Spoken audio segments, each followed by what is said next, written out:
আকম মোজাম্মেলের বাড়িতে শিক্ষার্থীদের উপর হামলা, আহত ৩০, জড়িতদের ছাড় নয়। গাজীপুরে বৈষম্য বিরোধী আন্দোলনের বিক্ষোভে যোগ দিয়েছেন কেন্দ্রীয় নেতারা। ডক্টর ইউনূসকে জঙ্গি লিডার প্রমাণে $1 মিলিয়ন খরচ করছে ভারতীয় মিডিয়া, বলেছেন প্রেস সচিব। সরকারকে ব্যর্থ হতে দেবে না বিএনপি। ২৪-এর গণহত্যার বিচার অবশ্যই হতে হবে, তার আগে কোনো নির্বাচন চায় না জনগণ, বলেছেন জামাতের আমির।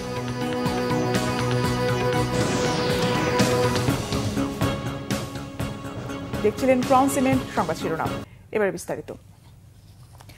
গাজীপুরের সাবেক মন্ত্রীর বাড়িতে ছাত্রদের উপর হামলার প্রতিবাদ ও অবিলম্বে বিচার নিশ্চিতের দাবিতে জেলা শহরের রাজবাড়ী মাঠে বিক্ষোভ সমাবেশ করছে শিক্ষার্থীরা। স্বরাষ্ট্র উপদেষ্টার পদত্যাগের দাবি জানিয়েছেন তারা। সকাল থেকে সমাবেশ স্থলে বিক্ষোভ মিছিল নিয়ে জড়ো হন শিক্ষার্থীরা। সমাবেশে একাত্ম গাজীপুর জেলা ও মহানগরের জাতীয় নাগরিক কমিটি। সমাবেশে বক্তারা বলেন, আওয়ামী লীগের নিবন্ধন বাতিল করে দ্রুত বিচার আইনে ফ্যাসিবাদের বিচার করতে হবে। দাবি জানান স্বরাষ্ট্র উপদেষ্টার পদত্যাগের। এছাড়াও পুলিশ কমিশনার ও জেলা প্রশাসক অপসারণ চান তারা। বক্তব্য রাখেন জাতীয় নাগরিক কমিটির কেন্দ্রীয় সংগঠক আলী নাসের খান সহ অন্যরা। এর আগে শুক্রবার রাতে ধীরাশ্রমের দক্ষিণ খান এলাকায় সাবেক মুক্তিযুদ্ধ বিষয়ক মন্ত্রী আকম মোজাম্মেল হকের বাড়িতে হামলা ও ভাঙচুর হয়। শিক্ষার্থীরা অভিযোগ করেন, ভাঙচুরে বাধা দিলে তাদের উপর হামলা করে আওয়ামী লীগ, ছাত্রলীগ ও যুবলীগের নেতাকর্মীরা। এতে গুরুতর আহত হন ৩০ ছাত্রনেতা। গতকাল রাতেই তাদেরকে দেখতে হাসপাতালে ছুটে যান বৈষম্য বিরোধী ছাত্র আন্দোলনের কেন্দ্রীয় সমন্বয়ক হাসনাত আব্দুল্লাহ ও সার্জিস আলম।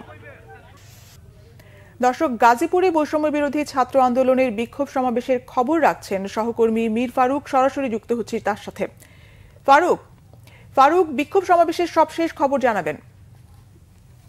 নাদিরা, গত রাতে সাবেক মন্ত্রী আকম মোজাম্মেল হকের যে গাজীপুরের ধীরাশ্রম এলাকার যে বাড়ি, সেই বাড়িতে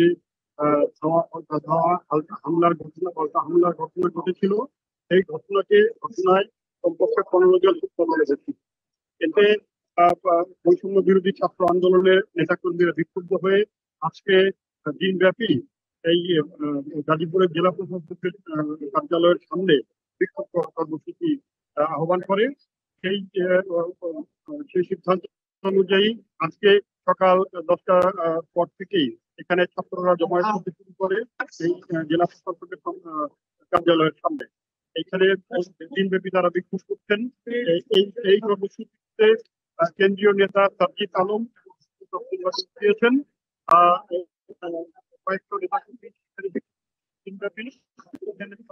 বক্তব্যে এখানে বলেছেন যে তারা জানতে পেরেছেন যে গত রাতের যে হামলার ঘটনায় 16 জন আটক হয়েছে, পুলিশের হাতে আটক হয়েছে 16 জন। এই 16 জনের কারাগারে প্রেরণ এবং বিচার প্রক্রিয়া শুরু নিশ্চিত না হওয়া পর্যন্ত তারা মহাসড়ক ছাড়বে, এই হচ্ছে গিয়ে তাদের সিদ্ধান্ত। এবং এখনো এখানে এই ভাওয়াল রাজবাড়ির যে রোড, এই রোড অবরোধ করে বিক্ষোভ কর্মসূচি পালন করছে। নাদিরা, এই ছিল এই গাজীপুরের আন্দোলনের সর্বশেষ তথ্য। ফারুক, আপনাকে ধন্যবাদ। দর্শক, গাজীপুর থেকে যুক্ত ছিলেন সহকর্মী মীর ফারুক। ছাত্র আন্দোলনের শিক্ষার্থীদের মারধরের ঘটনায় সর্বোচ্চ শাস্তির ব্যবস্থা করা হবে বলে জানিয়েছেন স্বরাষ্ট্র উপদেষ্টা অবসরপ্রাপ্ত লেফটেন্যান্ট জেনারেল জাহাঙ্গীর আলম চৌধুরী। এদিকে আজ থেকে গাজীপুর সহ সারা দেশে অপারেশন ডেভিল হান্ট শুরু করা হবে বলে জানিয়েছে স্বরাষ্ট্র মন্ত্রণালয়। শুক্রবার গাজীপুরের সাবেক মুক্তিযোদ্ধা মন্ত্রী আকম মোজাম্মেল হকের বাড়িতে হামলা করার সময় প্রতিপক্ষের হামলায় আহত অবস্থায় 11 জন ঢাকা মেডিকেল কলেজ হাসপাতালের জরুরি বিভাগে চিকিৎসা নিয়েছে। এদের মধ্যে 7 জনকে ভর্তি রাখা হয়েছে। আহতদের খোঁজ খবর নিতে হাসপাতালে যান স্বরাষ্ট্র উপদেষ্টা। শনিবার বেলা 11:15টার দিকে হাসপাতাল থেকে বেরিয়ে যাবার সময় গণমাধ্যমকে বলেন, শিক্ষার্থীদের মারধর এবং আটকে রাখার ঘটনায় আইনানুগ ব্যবস্থা নেওয়া হচ্ছে। যারা জড়িত তাদের সর্বোচ্চ শাস্তির ব্যবস্থা করা হবে। অবস্থা যে আইসিইউতে আছে তারটা হয়তো 24 ঘন্টা পরে বোঝা যাবে, যেহেতু হেড ইঞ্জুরি। ডাক্তার সাহেবরা যেটা বললো 24 ঘন্টা আগে এটা বোঝা যায় না। তো তারা সবাই ভাবতেছে যে 24 ঘন্টা পরে আলা দিলে নর্মাল হয়ে যাবে। আর অন্যান্য পেশেন্ট ওরকম নেই, ডাক্তাররা বলছে সবাই আলা দিলে ভালো হয়ে যাবে। আইনানুগ ব্যবস্থা তো নিচ্ছি এবং এটার সাথে যারা জড়িত তাদের সর্বোচ্চ বিচারের আওতায় আনা হবে এবং তাদের সর্বোচ্চ যেন পানিশমেন্ট হয় এই ব্যবস্থা করা। অন্তর্বর্তী সরকারকে বিশ্বের সামনে নেতিবাচকভাবে তুলে ধরতে বিপুল অর্থের বিনিময়ে বড় ষড়যন্ত্র হচ্ছে বলে মন্তব্য করেছেন প্রধান উপদেষ্টার প্রেস সচিব শফিকুল আলম। এদিকে সমালোচনা করলেও অন্তর্বর্তী সরকারকে কোনোভাবেই ব্যর্থ হতে দেবে না বিএনপি বলেছেন দলের সিনিয়র যুগ্ম মহাসচিব রুহুল কবির রিজভী। জাতীয় প্রেসক্লাবের জহুর হোসেন চৌধুরী হলে দ্রোহের গ্রাফিতি ২৪-এর গণ অভ্যুত্থান গ্রন্থের প্রকাশনা উৎসবে যোগ দিয়ে তারা এসব কথা বলেন। প্রেস সচিব অভিযোগ করে বলেন, ডক্টর ইউনূস সরকারকে জঙ্গি লিডার প্রমাণ করতে মিলিয়ন ডলার খরচ করছে ভারত। ফ্যাসিস্ট সরকার আবারও যেন ফিরে আসতে না পারে সেজন্য সবাইকে ঐক্যবদ্ধ থাকার আহ্বান জানান তিনি। দেশের চলমান পরিস্থিতিতে সবাইকে শান্ত থাকারও পরামর্শ তার। বিএনপির সিনিয়র যুগ্ম মহাসচিব রুহুল কবির রিজভী বলেন, গণ অভ্যুত্থানকে ব্যর্থ হতে দেয়া যাবে না। ফ্যাসিস্টদের ষড়যন্ত্রের বিরুদ্ধে সবাইকে সতর্ক থাকার আহ্বান জানান তিনি। গ্রাফিতির মাধ্যমে ফ্যাসিস্টদের কর্মকাণ্ড সবার মধ্যে ছড়িয়ে দেওয়ার আহ্বান জানান বক্তারা।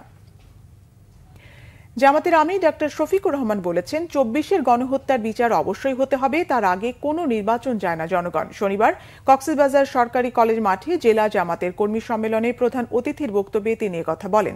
জামাতের আমির আরও বলেন, ৫ অগাস্টের পরেও রাজনীতির সাথে দুর্বৃত্তপনা, চাঁদাবাজি ও দুর্নীতি বন্ধ হয়নি।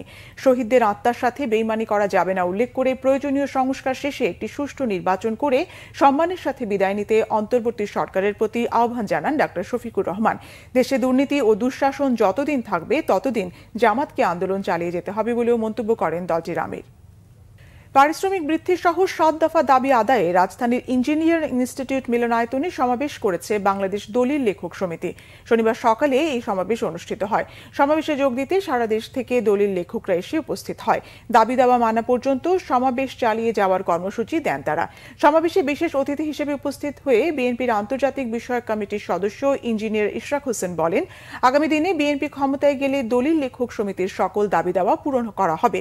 নিষ্ঠা ও সততার সঙ্গে দলিল লেখকদের কাজ করার আহ্বানও জানান তিনি। আমরা আশা রাখি যে অতি দ্রুত বাংলাদেশে একটি সুষ্ঠু, সঠিক, নিরপেক্ষ নির্বাচন অনুষ্ঠিত হবে এবং সেখানে বাংলাদেশ জাতীয়তাবাদী দল বিপুল ভোটে জয়লাভ করে আবারও সরকার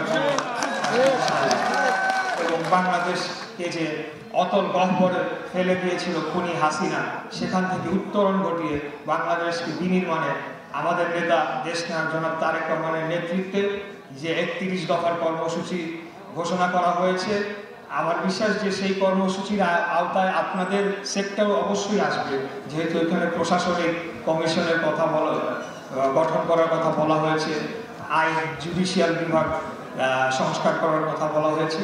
তো আশা রাখি যে বাংলাদেশ আবারও একটি সমৃদ্ধশালী রাষ্ট্রে পরিণত করার জন্য যে ধরনের পদক্ষেপ নেওয়া দরকার সেগুলো আমরা নিতে পারবো ইনশাআল্লাহ। এ ছিল এখনকার মতো। পরের সংবাদ সন্ধ্যা ৬টায়। এর আগে ৫টায় রয়েছে নিউজ টপ 10 দেখার আমন্ত্রণ রইল। এছাড়া বাংলাদেশের সংবাদ ও সংবাদ সংশ্লিষ্ট অনুষ্ঠান দেখতে ভিজিট করুন www.bvnews24.com ও facebook.com/bangladeshi news এবং সাবস্ক্রাইব করুন youtube.com/bangladeshi news। ধন্যবাদ।